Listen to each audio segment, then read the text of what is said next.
right, guys, what is up? I am back again today, and today's session is pull. A pull session. So back, biceps, all that good stuff. Starting out, as usual, with the single arm lat biased pull down. Actually, let me first say today's total session time, 1 hour and 11 minutes. Session felt really good. Starting out, single arm lat biased pull down, 8 to 12 rep goal here, just doing some warm ups in the video now. Ended up deciding to go a little lower on the weight here this week. Last week I did 190, I think it was 190 for 12 or 13, and then 190 for 10. But the quality of those last few reps when I did 190 was really poor, and I felt like my execution just needed to be better here. So I dropped the weight a tiny little bit just to do a form reset. Dropped down to 170 for my working weight. Ended up hitting 170 for 14 and then 170 for 10. So I think now, progressing this up going forward, I'm just going to progress these sets individually, not both at once. So next week, I'll probably go up to 175 on that top set and then keep that back off set at 170. You can see as we start getting into the movement that my form was a lot better. I was really able to get that elbow back much further this week. So the weight decrease was absolutely worth it. And we still hit rep goals. So totally fine. Super happy with that. Don't be afraid to drop the weight and focus on the quality of the work. I think a lot of people believe that the only way to make a progression on a movement is to increase the weight or increase the reps. And I get why you think that. That's what you've been told, right? It's like you have to move one of those numbers up to progress. And you should be focusing on trying to bring one of those metrics up every week. That's absolutely true. But if you can improve your range of motion, if you can improve your connection on an exercise, if you can better leverage a movement to stimulate the target muscle in a more efficient manner, that is an improvement. That is a progression in and of itself. So there's this third vector of progression that not a lot of people really consider, and that is just improving your connection, your movement, your ROM, whatever you want to call it, with a particular movement. And it pays itself back because you can take a weight decrease, improve that range of motion, and then continue to progress the weight up with a better range of motion. So you can use all of these factors or these different variables together to create a better scheme for progression. It's not just, I have to throw more weight on the bar, I have to grind out another rep. Again, keep that in mind. Those are great things to aim for, but also keep in mind, okay, I need to, using this movement as an example, I need to get my elbow back further. I need to make sure I'm stretching the lat at the top a little bit better. Keep actively thinking about the movement you're doing and really focus on it throughout the entirety of the movement, and you can seriously improve across the board in that way. Because again, if you improve the form, even if you had to take a weight decrease, the next weight jumps that you do take, the weight progressions you take in the weeks after, will be far improved. They will feel much better. If you're just throwing weight on the bar, very quickly you're going to reach a point where your form is starting to suffer. And this happens to the best of us too, right? That's why, I take these weeks or, I take time in certain weeks to actually pull that weight back and focus on the form, because we do let it creep up a little bit. That's just the nature of wanting to progress a movement, of wanting to be stronger, of wanting to put more weight on the bar. That's just a mental thing, and it's okay to do that as long as you recognize when things need to be pulled back a little bit and reset. But yeah, I think that is just about going to wrap it up for this first movement here, and then we will move into T-bar rows. So this was a weird one for me today. Started out with a grip variant where you can see I'm kind of grabbing closer to the top of the neutral grip here, because that's what I'd done last week and it felt really good. And then today it didn't feel good. It just felt kind of shitty. So I ended up changing it on my second set and my last set, I believe. I think it kind of affected my total reps that I got on my second set. Maybe even this first set a little bit too, but definitely on the second set. So my weight here was the same as last week. I ended up getting 12 reps on this first set. I should say my weight is 165. The goal is 8 to 12 reps here. I ended up hitting 12 on the top set, and then 9 on my second set, which was also with 165. And then my third set, I dropped down to 135, and I got 13, which was, I think, a 1 or maybe even 2 rep progression from last week. So I did progress. It just felt a little weird. I think going forward, I'll probably keep with grabbing the grip at a lower point. It just kind of gives like a better leverage for me. Works a little bit better. I feel pretty comfortable with this weight. I think, again, just kind of messing with the grip and not feeling as locked in as I could here threw me off a little bit this week. But yeah, overall, pretty happy with this. 165 for 12, then 9, and 135 for 13. And no shrugs with this week's or this day's work. I only do shrugs on the day, like the Kelso shrugs that you sometimes see me do. I only do those when I am doing my higher volume T-bar rows with a little bit of a lighter weight. So something I've thought about here is maybe dropping the weight a little bit as well and taking a form progression, but this is one of those movements where just because of the way the movement is set up and it's not a chest supported T-bar row, there's going to be a little bit more body English on it anyway. So I'm just kind of trying to focus on feeling really good with this weight and then slowly taking weight progressions or rep progressions. All right, third movement. This is going to be my seated cable row, lat biased row. Not a whole lot to say here, except it was a progression. Went from 185, I think, up to 190 this week on both sets. Hit 13 reps and then 12 reps. Goal is 10 to 12, so this will go up next week. This is probably my most progressed movement, actually. This just feels really good week over week. It feels like every time I get on it, I'm like, oh yeah, shit, this is easy. And it's just continuing really well. You know, I can definitely tell my lats are improving already, which is awesome, since that is obviously probably the biggest area I need to improve. So yeah, I mean, again, these were really good. I didn't get it in the video here, but I did try a warm up with a different bar on this. In fact, not a bar at all. I actually used a cloth handle, like a dual handle, and just wanted to see how that felt. It was a little too narrow of a grip for me. If I had a wider cloth handle, it might be nice, but it didn't feel great. So I ended up switching back to this rubberized neutral bar that I usually use, which is honestly just about perfect width for me to really target the lats here. So this felt good. Yeah. Again, not much more to say, but I think we will be moving into the next movement here after this set anyway. And that is going to be my hammer strength, my single arm hammer strength high row lat biased. That's a mouthful every time I try and tell people what this movement is. If you look at the plates here, you might think I took a big weight decrease. I didn't. There's a 25 on the inside of that 45. So we actually went up in weight here. Went from 150 total load, you know, that's both sides counted, up to 155. So it took a weight progression here.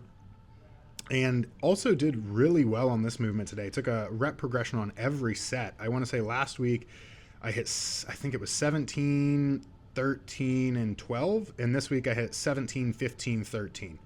Same weight across all three sets. And there was a weight progression. So weight and rep progression here. These felt really solid this week. One thing I continue to kind of struggle with, which I've mentioned before, is really getting that elbow back on this movement on this left side, more so than the right side, but on both sides as well. You know, just really driving that elbow back is obviously a goal.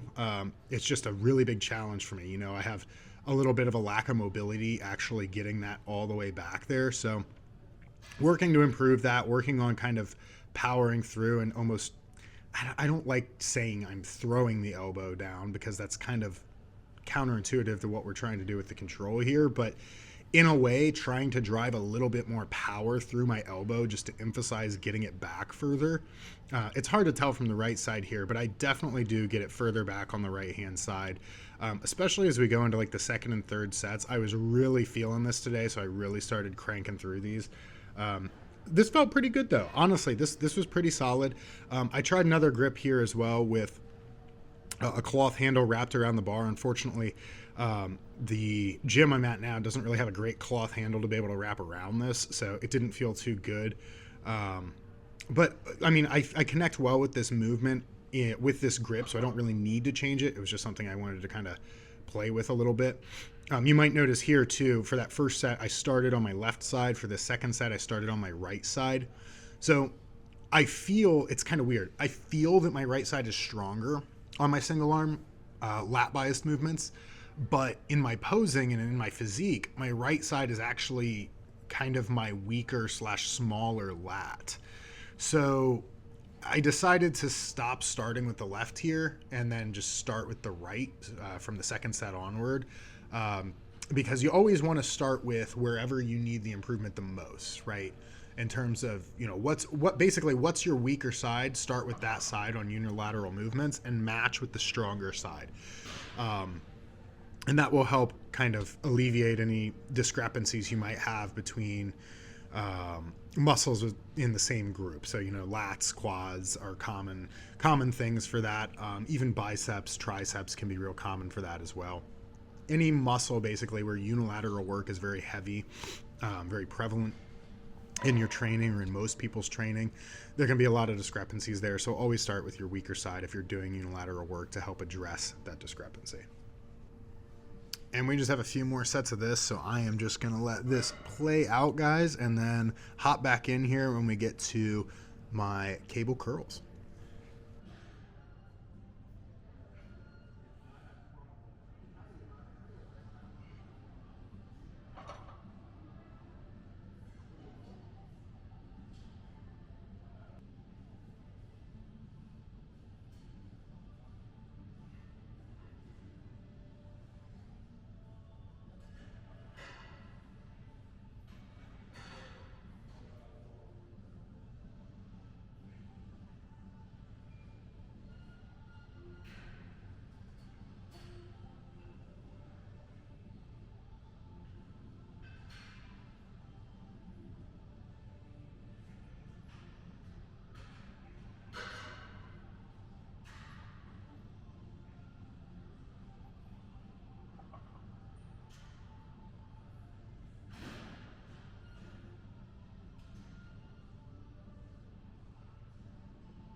All right, starting in now on my single arm cable curls. I ended up, you guys are only going to see me do my right arm here. The angle was a little weird for my left arm, so I just cut it out and left the right arm in.